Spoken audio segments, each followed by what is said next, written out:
विश्व साहित्य के चर्चित और प्रतिष्ठित उपन्यासकार वृंदावन लाल वर्मा ने बुंदेलखंड के जीवन मूल्यों और उसकी सांस्कृतिक संपन्नता को राष्ट्रीय अंतर्राष्ट्रीय पहचान दी।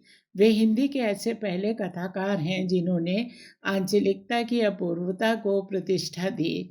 उनकी रचनाओं में कवि की दृष्टि, कथाकार की किस्सागोई, भाषाविद का शब्द चयन, उपन्यासकार का बड़े फलक को व्यवस्थित ढंग से प्रस्तुत करने का कौशल, नाटककार का दृश्य संयोजन तो अद्भुत है ही, इतिहास को जितनी खोजबीन के साथ पेश करते हैं उसमें वकील की तर्कशीलता और इतिहासकार की दृष्टि का बेमिसाल गठबंधन भी शामिल है। उन्होंने जिस समय में लेखन किया वो युग गुलामी, अंधविश्वास, कुरीतियों, अशिक्षा के विरुद्ध जद्दोजहद का था। निराशा के उस माहौल में प्रेरक गाथाओं को सामने लाकर वृंदावन लाल वर्मा ने लेखक के सामाजिक दायित्व को पूरा किया। 1947 में प्रकाशित उनके अत्यंत चर्चित उपन्यास कचनार में 3 जन्मों के स्मरण की ऐसी अनूठी पर ऐतिहासिक कथा है जिसको लेकर अच्छे अच्छे विद्वान भी चकरा गए। वर्मा जी लिखते हैं, धामोनी और सागर मेरे घर से कुछ दूर हैं। धामोनी झांसी जिले की दक्षिणी सीमा के निकट है, पर सागर और धामोनी दोनों मेरे हृदय के बहुत निकट हैं। जब मैंने सागर, गजेटियर, बुंदेलखंड का इतिहास और लालक विरचित छत्र प्रकाश पढ़े और उन स्थानों की श्री को देखा, तब मन में एक लालसा उत्पन्न हुई। सन 1935 में और फिर 1936 में मुझको अमरकंटक पर्वत के पठारों पर भ्रमण करने का सौभाग्य प्राप्त हुआ। अमरकंटक के जिस पठार से कूदकर नर्मदा मेखल श्रेणी को चीरती फाड़ती अपने दोनों कूलों की विशाल हरी भरी कुंजों को मंजुल मंगल बांटती हुई चली गई है, वहां एक कुटी के सामने कुछ क्षण के लिए तपस्या की एक मूर्ति दिखी। अद्भुत सौंदर्य की प्रत्यक्ष कल्पना। प्रताप के नीचे नींबू का एक झाड़ था, फलों से लदा हुआ। निकट ही हर सिंगार के पेड़ लाल डंडी और मोती सदृश सफेद पंखुड़ियों वाले छोटे छोटे फूलों से लदे हुए थे।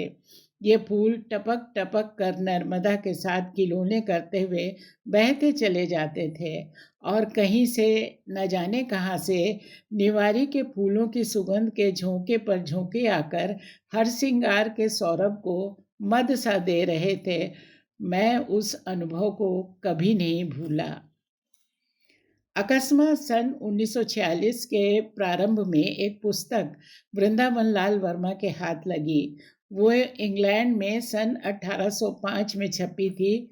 लगभग वैसी ही छपाई जैसी 40-50 वर्ष पहले हिंदी में किस्सा तोता मैना की होती थी।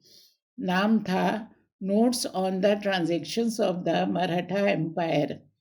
पुस्तक के विषय को तत्कालीन गवर्नर जनरल ने तैयार किया था, सन 1772 से 1803 ईस्वी तक की।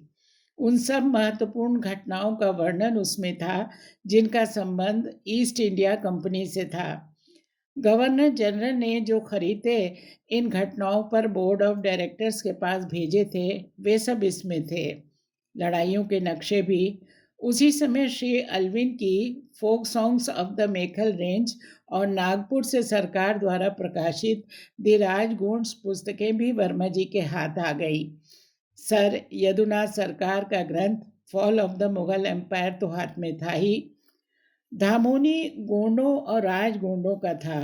मुगलों, मराठों और बुंदेलों की जकड़ों में से गोंडों ने हटते हटते भी इसको खोया और पाया। ये क्रम कई बार घटित हुआ।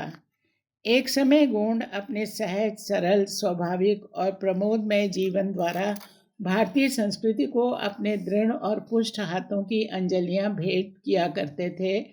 वे क्या फिर ऐसा नहीं कर सकते?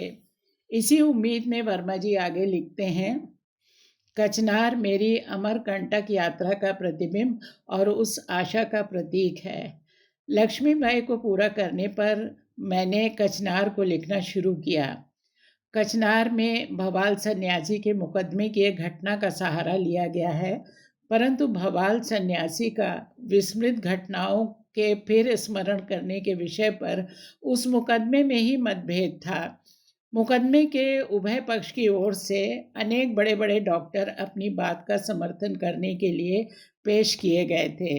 एक पक्ष के डॉक्टरों का मत था कि जहर से मनुष्य की स्मरण शक्ति नष्ट नहीं की जा सकती, नष्ट हो जाए तो वो फिर लौट कर नहीं आ सकती और त्रिशंकु बनकर वो टंगी तो रह ही नहीं सकती। दूसरे पक्ष के डॉक्टरों का मत इससे बिल्कुल विपरीत था। हाई कोर्ट ने इस विपरीत मत को मानकर निर्णय किया। 33-34 साल हुए जब मैंने सरस्वती मासिक पत्रिका में घोड़े से गिरने की एक दुर्घटना का वर्णन पढ़ा था। घोड़े से गिरने वाला एमए पास था। घोड़े से गिरने पर वो अचेत हो गया। चेत आने पर उसको अक्षरों तक का बोध न रहा। उसको धीरे धीरे फिर अभ्यास कराया गया। ये नहीं मालूम कि उसको कौन सी दवा दी गई थी, दवा ने क्या प्रभाव किया और उसके आगे के जीवन क्रम पर उस चोट का क्या चिन्ह रहा। झांसी के रेलवे सर्जन डॉक्टर एन.जे. बकरू नामी डॉक्टर हैं। उन्होंने हिंदुस्तान में और बाहर ऑस्ट्रिया इत्यादि में बरसों डॉक्टरी विषय का अध्ययन किया है। मेरे मित्र हैं। मैंने अपनी समस्या को उनके सामने पेश किया। उनका भी मत है कि जहर से बचे हुए मनुष्य की स्मरण शक्ति लुप्त नहीं होती और टंगी तो वो रह ही नहीं सकती। स्मरण शक्ति पर चोटों के प्रभाव की बात छेड़ने पर उन्होंने कहा कि इससे स्मरण शक्ति टंगी रह सकती है। चोट लगने से पहले की संपूर्ण घटनाओं को मनुष्य भूल सकता है। कब तक भूला रहेगा वो? वर्मा जी के सवाल का डॉक्टर बकरू ने जवाब दिया, जब तक उसको फिर वैसी चोट न लगे कि जिससे भेजे की हटी हुई गांठ या गुत्थी फिर अपने स्थान पर आ जाए। वर्मा जी ने पूछा, अगर दूसरी चोट के लगने में काफ़ी समय लग जाए या कभी लगे ही नहीं, तो क्या भेजे में कोई दूसरी कोठरी बन जाएगी जो चोट खास होते हुए भी मनुष्य के नित्य के अनुभवों का अंकन करती रहे और नई स्मरण शक्ति का सृजन कर दे? डॉक्टर का जवाब था, ये संभव है, परंतु चोट खाया हुआ मनुष्य कुछ समय तक भूले बिसरेगा, फिर क्रमशः स्मरण शक्ति बढ़ती जाएगी, परंतु चोट खाने के बाद की भी सब बातों को वो याद न रख सकेगा और जैसे जैसे कालांतर होता जाएगा वो पिछली बातों को भूलता जाएगा, नई को याद रखता जाएगा। फिर स्मरण क्षेत्र का समय दीर्घ होता जाएगा, परंतु चोट लगने से पहले की वो किसी घटना का स्मरण नहीं कर सकेगा। वर्मा जी ने पूछा, डॉक्टर, यदि दूसरी चोट से ऐसे मनुष्य के दिमाग की गांठ फिर अपने स्थान पर आ जाए जो पहली चोट से हट गई थी, तो दोनों चोटों के बीच के ज़माने की बातें उसको याद रहेंगी या नहीं? यदि याद रहेंगी तो कितने समय तक की? आगे वृंदावन लाल वर्मा ने और भी कई प्रश्न किए। वे लिखते हैं, डॉक्टर बकरू का अध्ययन गहरा है। वो जितने बड़े डॉक्टर हैं उतने बड़े सज्जन भी हैं। उन्होंने हंसकर उत्तर दिया, आपने तो डॉक्टरी संसार के लिए एक समस्या खड़ी कर दी है, परीक्षा और विवेचना के योग्य है। अपने कहानी जगत में से कोई हल निकालो, हम लोग विचार करेंगे।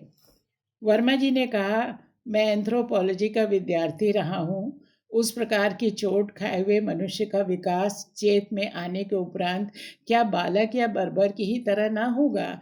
क्योंकि बालक और बर्बर के विकास में समानता है। उनके उत्तर पर मनोविज्ञान और विश्लेषण यानी साइको एनालिसिस के कुछ अंगों पर चर्चा हुई।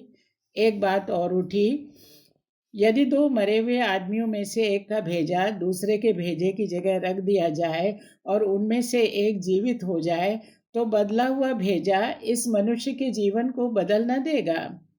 वो हंसे, फिर भौं तान कर बोले, बिल्कुल फैंटेस्टिक है, शेख चिल्ली जैसा, करके देखो। अर्थात ऐसे भ्रम पर कोई कहानी लिखो।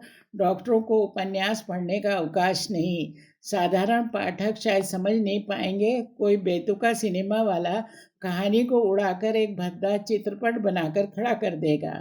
आगे वर्मा जी लिखते हैं, इतना ही कहना चाहता हूँ कि मेरे इस उपन्यास में यदि डॉक्टरों को वैद्यक शास्त्र के अनुकूल बातें मिलें, उसका श्रेय डॉक्टर बकरू को है, और यदि वैद्यक मत के विपरीत हों या गलत हों तो उसका दोष मेरा है।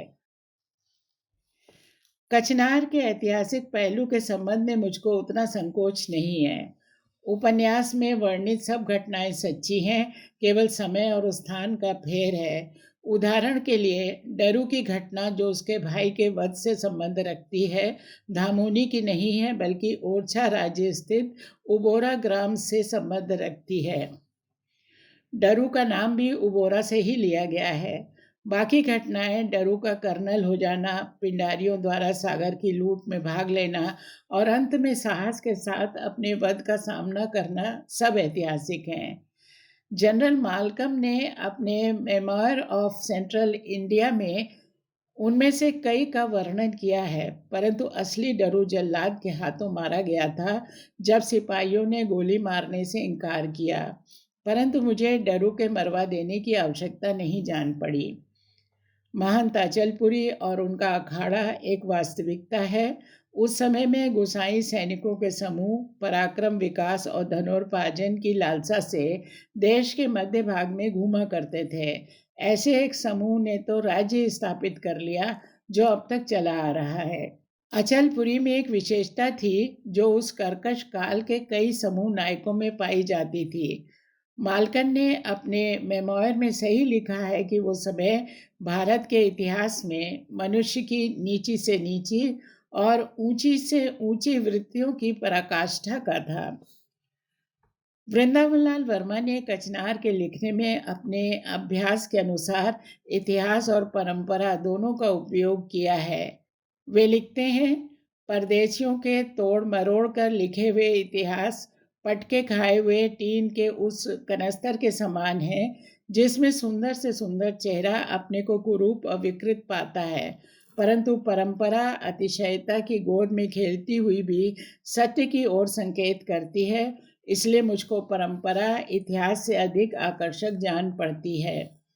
धामोनी एक उजाड़ बीहड़ है, परंतु इतिहास और परंपरा का एक चमत्कार उसको घेरे हुए है। गोंडों का सहज सुंदर जीवन उसके अदृश्य पटों पर लिखा हुआ है। लोमड़ी से लेकर नाहर तक धामोनी में मजे के साथ विचरण करते हैं।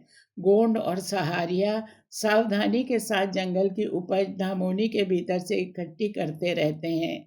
कभी कभी अपने को फूलों से सजाकर वे वहां नाच और गा भी लेते हैं। कचनार भी शायद उस प्रमोद को कहीं से देख सुन लेती हो।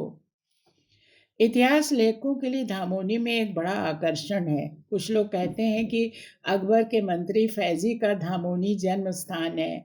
बहुत से लोग इस बात को नहीं मानते, परंतु फैजी यहाँ बहुत दिन रहा और उसके गुरु बालजीत शाह की कब्र यहाँ बनी हुई है, जिसके लिए औरंगजेब ने 2 गांव जागीर में लगाए थे और जो वक्त में लगे चले आते हैं, इसमें कोई संदेह नहीं। वर्मा जी लिखते हैं, औरंगजेब दक्षिण के आक्रमणों के लिए धामोनी को अपना पहला बड़ा शिविर बनाना चाहता था। यह बात इतिहास में प्रसिद्ध है, लेकिन पटके खाए हुए चमकते हुए टीन के कनस्तर के समान धामोनी के गढ़, पत्थर, जंगल और बीहड़ पर टूटे फूटे या तो मरोड़े हुए इतिहास का विकृत प्रतिबिंब नहीं देखना है। इसलिए वो किसी बड़े मुगल मंत्री का जन्म स्थान रहा हो तो, अथवा किसी बड़े मुगल सम्राट का शिविर, तो भी हम जनसाधारण के लिए कोई बड़ा महत्व नहीं रखता। उससे ऊपर परंतु वहीं एक सहज, स्वाभाविक और स्वच्छ चहल पहल थी। गोंडों का एक जन राज्य था जिसको सामंतीय ढांचे ने कुछ ढाल अवश्य दिया था, परंतु बिल्कुल परिवर्तित नहीं कर पाया था। उसको देखना है और वही हमारे लिए कुछ महत्व रखता है। परंतु कचनार में केवल इसी के दिग्दर्शन का प्रयत्न नहीं है। मैं पाठकों से और क्या कह सकता हूँ।